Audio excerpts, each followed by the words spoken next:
Welcome. You're tuned into Tangled Threads. If you're digging our content, hit the like button and subscribe. Thank you. Hi, fairly long lurker, first-time poster. I guess I just need to get this off my chest and maybe get some perspective. Or maybe just tell my side, because at this point, it feels like no one else will. It's about how our last anniversary dinner led to the unthinkable because my husband's credit card got declined. Let's start with a little bit about us. I'm Jenna, and my husband Steve, and I have been married for 6 years. We met right out of college, had this whirlwind romance, and married quickly. Everyone said we were rushing into things, but when you know, right? Or so I thought. Our relationship has always been a bit all over the place, with more ups and downs than I'd care to count. Steve is the kind of guy who's charming, can light up a room, and always knows exactly what to say. I was drawn to his charisma from the moment we met. He was a promising graphic designer, and I was just getting into Steve eating. We were the perfect young power couple, eager to build a life together. But the fairy tale started showing cracks as soon as real life took hold. Steve's freelance career was a bit hit or miss, and I found myself climbing the corporate ladder faster than I'd anticipated. This meant longer hours, more responsibility, and unfortunately, a bit more of the financial burden falling on my shoulders. I didn't mind at first. I loved him, and I believed in supporting each other. Fast forward to our latest anniversary. We decided to splurge a bit because, despite everything, it felt important to celebrate the milestones, you know? We went to this fancy new restaurant downtown, the kind where you need reservations weeks in advance. Everything was perfect until the bill came. Steve handed over his card with that confident smile he always has. But a few minutes later, the waiter came back, his face awkward. "Sorry, sir, but it seems there's an issue with your card. Do you have another method of payment?" Steve's face fell, and honestly, so did my heart. He fumbled around in his wallet, mumbling about bank errors, then looked up at me, his cheeks red. "Jen, can you—" I paid the bill, trying not to make a big deal out of it, but inside, I was a mix of embarrassed and furious. It wasn't just about the bill. It was about how often I'd had to cover for him, how his promises of a new client or a big project always seemed just out of reach. We barely spoke on the drive home, and when we got back, Steve immediately went to check his bank app, leaving me alone with my glass of wine and my thoughts. That's when Ray messaged me. Ray is an old college friend who had always flirted with me, even after I got married. I'd never encouraged it, but tonight I responded. We chatted, and he joked about rescuing me from another disastrous anniversary. One thing led to another, and I found myself inviting him over. Steve was so absorbed in his banking crisis that he didn't even notice when Ray arrived, or when we slipped out for a quick drive. I know how it sounds. It was stupid and impulsive, and a part of me knew it was wrong even as it was happening. But another part of me felt justified, almost vindicated.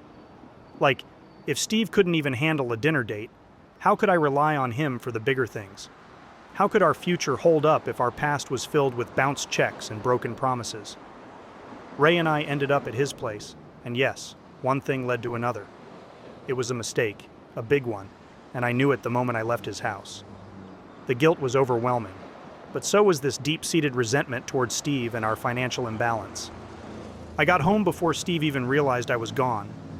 He was still on the phone, trying to sort out his card issue, oblivious to everything else.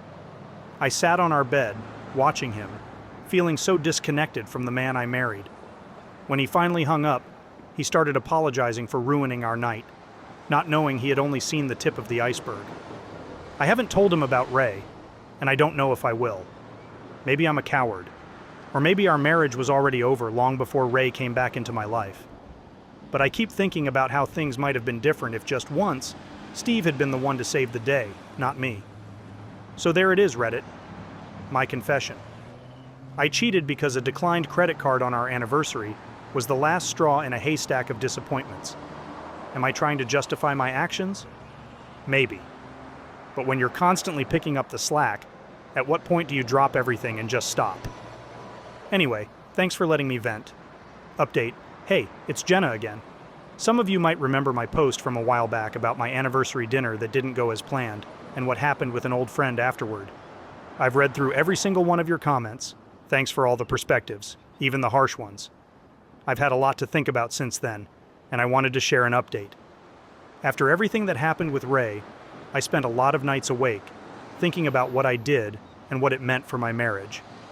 The truth is, I love Steve, more than I can properly express. He's been my partner, my best friend, and my confidant, despite the financial ups and downs. That hasn't changed, even with everything that's happened. I've decided not to tell Steve about that night. Some of you might say that's selfish, or that he deserves to know. And maybe you're right. But here's how I see it. Telling him would relieve my guilt, but at the cost of his pain. And what good would it do? It was one night, a mistake that won't happen again. I was hurt and acted out in the worst possible way, but I know it won't solve anything by hurting him too. The way I see it, keeping this secret is an act of protection. It's me trying to spare him from unnecessary anguish. It's not just about saving my own skin. It's about saving him from a heartbreak that serves no purpose. If I told him, it would shatter his world, our world, for a fleeting moment of irresponsibility on my part. Since my last post, I've been putting in extra effort to reconnect with Steve. We've been going on more dates, communicating more, and I've been transparent about all other aspects of my life with him.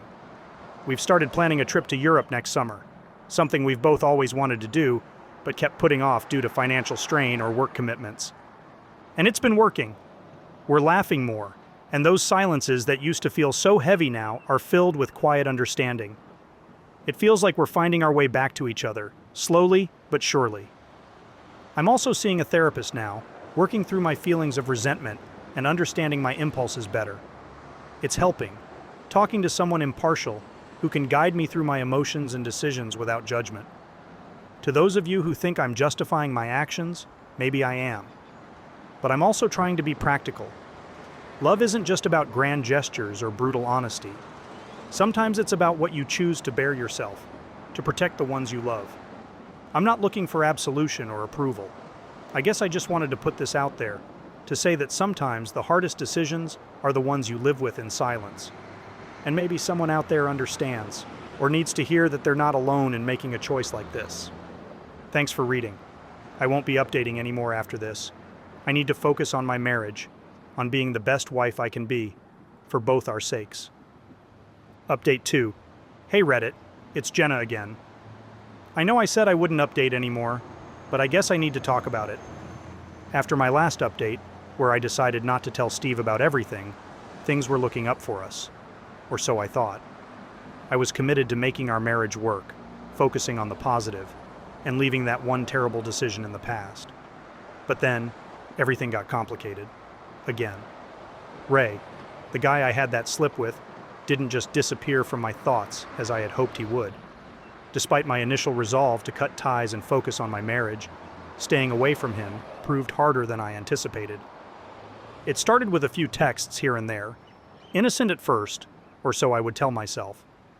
But the conversation quickly picked up, and before I knew it, we were back to chatting regularly. I told myself it was nothing, just conversation, but deep down, I knew it was more.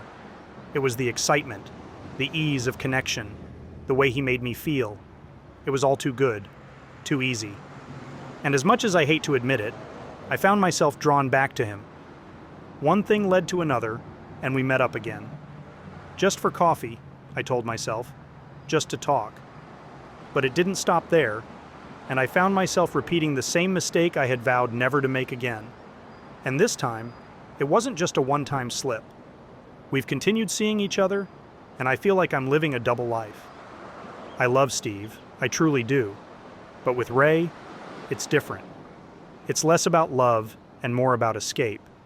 With him, I feel a rush, a break from reality. But every time I come home to Steve, the guilt is overwhelming. I see the trust in his eyes, and it breaks me a little each time.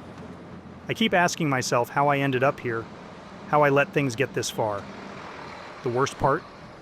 I still can't bring myself to confess to Steve.